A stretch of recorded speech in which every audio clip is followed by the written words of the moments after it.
Hey guys, so Scales and Tails requested a full fish room tour and I'm going to do one. It's not going to be too in depth. These are my Manakabaru Angelfish. I've only got 4 left. I've started reintroducing bloodworm and these guys really do not seem to like it. I lost one earlier today, quite sadly. But you've got to learn. My Corys and my Plex are loving the bloodworm, but if it doesn't suit these guys' guts, whether they're not big enough, whether the digestive tract isn't big enough, I'm not sure. But it's all a learning curve for me. Right, so on top of this we have got the sweet potato plant. So that's been growing from upstairs. Its root system's pretty cool, to be fair. Yeah, it's a project that's just kept going. So it's trailing all the way down to here now. Got my micro worm cultures, my brine shrimp strainer there. Got on quite a strong bubble. I've also combined it. I've only got 2 Bolivian rams sadly now out of the 3. One perished. This is one. And I think they're the same sex, otherwise I'm pretty sure I had some breeding by now. The other one's just peeking out there. Both in really good colour, and I've got to say much happier for coming into the bigger tank. So when I get some more of them, they're all going to get introduced to here and they can live alongside the angels. These tanks at the bottom are all empty at the moment. I'm just waiting for stuff to come on breeding wise. Use those as fry tanks. That's a better shot there. Stunning fish. Stunning fish. Right, so we'll go around the fish room this way. The dehumidifier has sadly perished this morning. It's done me quite a while, to be fair. Pretty gutted, but might be able to take it apart and fix it, and if I do, I'll do a video on that too. So, come over to this rack. So in here we have got mixed Corys, so we've got some gold lasers and some peppers in there, but they're all probably about a month old now. This is one of my favourite tanks at the moment. This is the Corydoras Equus. You can see one there on that leaf. So I watched a really good video. I recommend you to go and find it. It was on the Aquarium Co-op channel, and it was a guy called Eric. Can't remember his last name, begins with B, but he was an absolute genius. What was coming out of his mouth made so much sense, and he said that a lot of them in the hobby were struggling to spawn this for years, and then one of them was just doing well, and he was just using a stagnant tank, no water flow whatsoever, lots of leaves, lots of cover. So that's what I provided. Just went out to the woods the other day. There you go. They're so beautiful. They really are. The behaviour of the leaves, they keep nipping up to the top to take a gulpful of air, but they seem really happy. Keep an eye on those.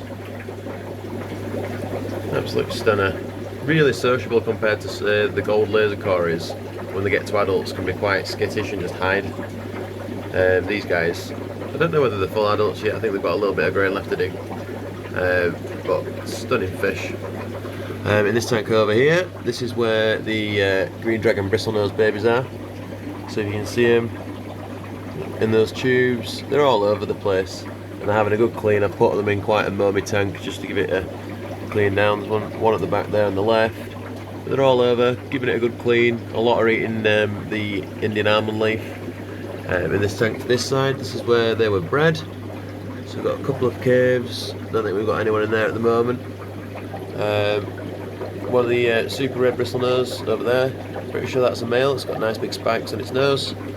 And the green dragons, the 2 males were fighting all day yesterday, so they're probably tired. A couple of cheeky gold rams in there as well. A couple of nice females that I'm bringing on, keeping away from the males, making sure that they get to the food, and it seems to work quite well along the bristlenose. They keep away from each other, and they're quite happy at the same temperature in here. I've got them a bit cooler for the rams, about 26 degrees, so pretty happy with them. We'll go up to the top shelf. In this tank we've got a selection of juvenile rams basically, and then we've got 2 Swartzii Corydoras fry, or what I believe to be Swartzii. I hope they don't turn out to be gold lasers. I'll be gutted. No offence to the gold lasers, I've just got so many of those, and I'd be appreciative of a spawn something else. I have got one really interesting ram juvenile in here, and it's got like a pinky purple hue. It's a line that I've decided I'm going to try and breed. It's over this side at the back. There it is, it's just coming forward now. Stunning fish. quite timid. I think it's a little female, but it's got like a real purple haze or hue to its fins. I'm pretty sure it's a female because that little male is trying to round her up all the time. Poor thing. Plenty of cover at least, so a couple more down there.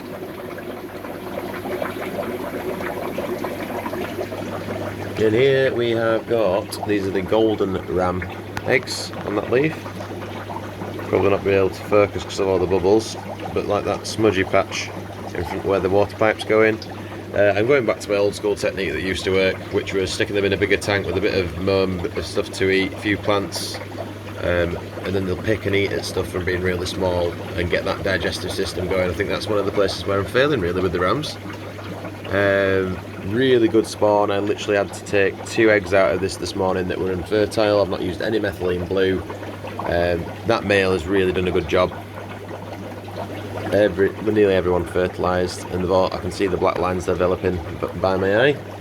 In the tank next to it we have got a German blue ram trio. So there's one male, this guy, the happy chap, and we've got 2 females. They're normally at the front, to be honest. Maybe they're scrapping at the back. Oh, the male's chasing that one. I feel like he's going to breed again soon. He's very, very feisty. They've been well fed, but both the females' fins are all intact. If they started getting nipped and a bit raggedy, I always take the fish out. It's not worth losing a fish just to try and get a spawn. Never is. But he's looking great. Hopefully get some more spawns from him. Speaking of that, in here we have got, don't know if you can see, probably not. And that's a great thing. It means they've laid on something that has perfect camouflage. So in there, probably about 2 inches to the right of where that disc is holding the leaf now, there is quite a few eggs, and they're German blue ram eggs. So I've not had any successful fry of these yet, so really hoping that that will work out. Put the bubble back in for those. In the back one we have got Cory fry. Don't know whether you can see him in there, it's a bit dark. Probably not. Switch the light on, that'll help. There we go. There we go, we can see a few of them now. But they're about a week and a half old, they just started eating brine shrimp and pretty happy. They do seem to like a good strong bubble. I will suggest that if you're breeding gold laser Corys. Much less losses with the strong airflow in there, out of my personal experience. That's all I can go on. Right, what tank should we go to now? We'll go down to the bottom. So again, it looks a complete mess. I kind of want it to be. I've got that on the top, just from some old packaging from tanks. It's not there to look pretty, it's there to cause it to be a bit more dark and give me some nice dark spots for the fish to be hiding in. What are these guys doing down here? Are they teeing up? What are they doing? Are they fighting over some food or something? Anyway, I'm going to hope that there's going to be some breeding behaviour in here. They've looked really, really happy all day. This leaf litter has really increased the tannins. I've got the mops in there, so hopefully this can spawn in the mops, make it easy for me to find the eggs. And if not, we've got some leaf litter for, oh yeah, they're fighting over a worm. Look at that, greedy little buggers, can't share anything nicely, no time for that. This tank over here, these are kind of like what got me really passionate about fish keeping. So these are peacock cichlids, so Lunacara, people that go by the Latin name. I think there's about 22, 23 different subtypes of these that are recognised. I imagine there will be more still out there. So a lot of water to cover, and a lot of these species seem to cross, so you get new kinds of strains all the time. But these are dragon bloods, and these are from some pure line ones that I got. Very lucky to get hold of the parents. And luckily managed to raise a couple of batches of fry, and we've got some really strong ones now. They've just started to breed in the last couple of weeks. I'm going to really thin this tank out and then get them into a bigger tank as well. Probably take 2 of the best males, like this chap here, Absolutely stunning. Less than a year old. And then we'll probably take 8 quite bland looking fish and go try and get some rounded body shapes and find some females. We can try, I've got a random lab in there as well. Blends in with his colour a bit though, doesn't it? They're all very greedy, want to eat everything. And here we've got a couple of green dragon bristlenose and some reds. This guy here, he's been surfing on the courgette at the top for the last day or so, hence it's got a big hole in it. These guys love it, hence they've got big full bellies. They've been really smashing that courgette in. Stunning fish. They are some of my favourites. I think I will always keep some kind of African cichlids, no matter what else takes my fancy over the years. Even if they didn't make me any money ever, I would not care. They're just so beautiful. These guys are only at, I think, 24 degrees at the moment, so very cool, but yet still showing great colour. The dragon bloodline itself is great because you've got colourful females as well as males. Not as colourful, but as they get older, sometimes they are quite hard to tell apart. A big strong female, because they get quite big, probably 5 or 6 inches I've had them. And the egg size and the spawn size has been much better. Oh, these equus have just come back to the front. Let's see if I can not scare them off.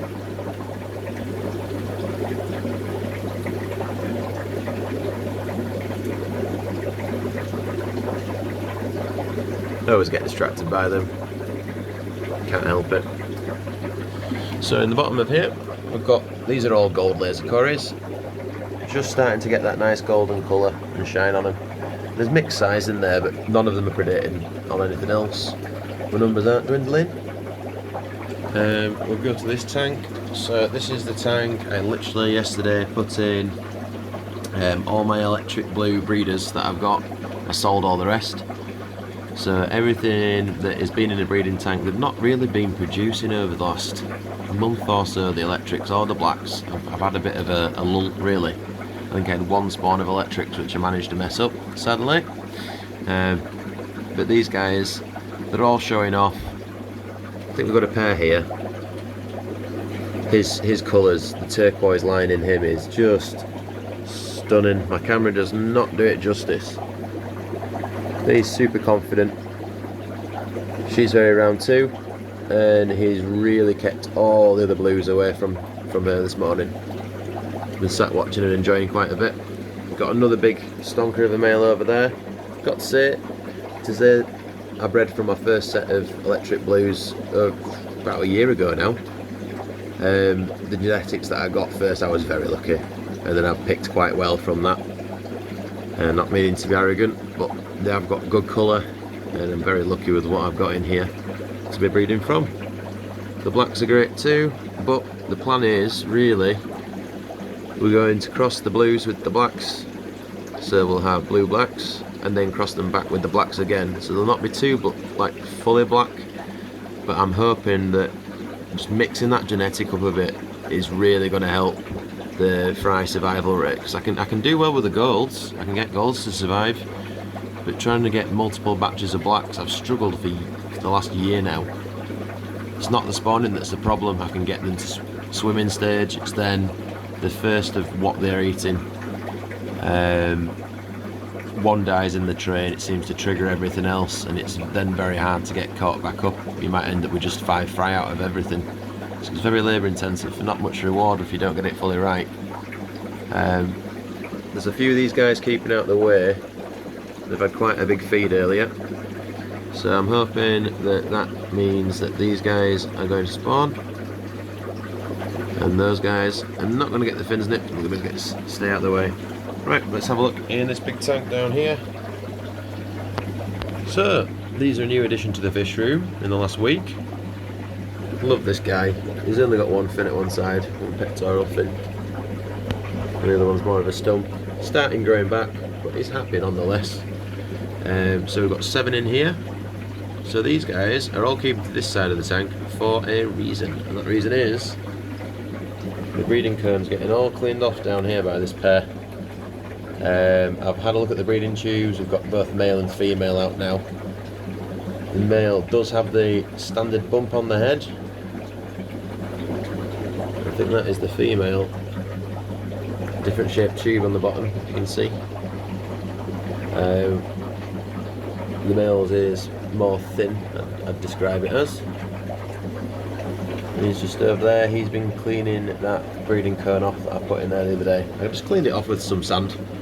I've not gone mad, I've not used any disinfectant or any cleaning products or anything like that. I just try and keep it as natural as possible. We have got a female on this side as well where her breeding tubes started to come out, so I'm wondering whether the other guy's getting in the mood has triggered hormonally in the water.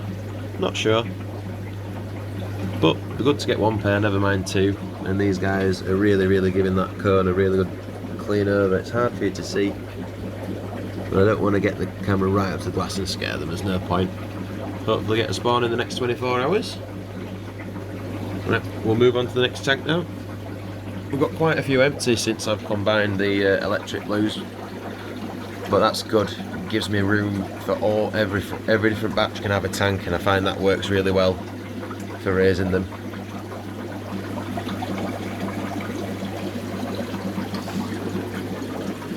Right, so in this one we only have 2 fish. There's one, and both gold rams. There's one near the back. These are survivors from a batch that I didn't do very well with, but these fish are pretty strong, and they are from the genetic line that I'm wanting to keep, which is this one. These guys are stunning gold rams from the black line. They've all had a big meal, so everything's pretty docile at the moment. I've pulled what I've tried to guess are 3 female platies that look very round out of the main tank. So if they do spawn, they've got a bit of cover in here, and hopefully we'll get some survivors, and at least I'll see whether I'm right or wrong, whether they're females or not. I think they are, but again, very new to platies. Never kept them before until this week. Down here we've got another pair of golds. This guy's red, but he's not as red as the guy on the top, and that's the kind of line that I'm really wanting to keep. The female's got quite a bit of red on her there. She's just come out to sail her. Got really big eyes for the size of her body, I think. Maybe she's just not finished growing yet. These are really nice fish, but again, it's the red that I'm wanting to get out at more than anything. These 2 tanks are empty at the moment. They're going to get a full reset, nice clean down. Got gold laser cories in here. They bred about 5 days ago, and those have just started hatching in another tray. So it could spawn any day now. They've been well fed again, so pretty happy with those guys. Again, like I say, they hide quite far at the back. There's a couple in that back corner there, but the more come out at night. So what I think I'm going to do is set up some cameras and do some night vision cameras on this tank and get some footage of them spawning in the night time, because it'd be pretty interesting to see, wouldn't it? So we have got in here, that guy looks a bit orange, but I think it's a dirty tank. Don't think we've got an orange one. These are lemon blue eye bristlenose. They have spawned once, and I messed up by scaring the male out of the cave, as you do. But leaving those guys in there, they've had plenty of bloodworms and different things, some mosquito larvae. We'll go up to this tank, which is one of my ones that I'm obsessed with at the moment. So these are the Swartzeye Corydoras. Good size. I've got one peppercore in there, and I can't remember how he got in there, but he's happy and he just chills with the others. They're just at the back at the moment. So after watching the video with Erikin, he said a lot of the different subspecies of cory seem to spawn, if it's going to be on leaves, it's going to be in the direct flow, so that's why I put them up at this side and the plants at this side. You can see probably a bit better from the top there. So I've added more leaves in here, we've got more tannins going on. Hopefully lower that pH down a little. I'm going to let the water evaporate down to probably halfway, and then add just really cold water from the tap. I saw another fry in here the other day, and it got away. I nearly got it with a pipette. It was really small, but hopefully it's hidden. And it will grow out and we can see what it is. But yeah, that tank is, it doesn't look very good, but it's in there for practical purposes for the fish. Right, last tank. These are all the platies that I've got. These are going to be going into a different tank shortly. Just wanted to let them come round and make sure they were well fed. Got a couple of sneaky gold lasers that I couldn't catch before, just hiding down the bottom. But at that size they are very quick and they hide in the smallest of places. Right, if you like this video and you want some more longer video content, please let me know in the comments down below. Any questions, any pointers, my ears are open. I'm always there for constructive criticism too, if you've got any. Cheers guys, and I'll see you in the next one.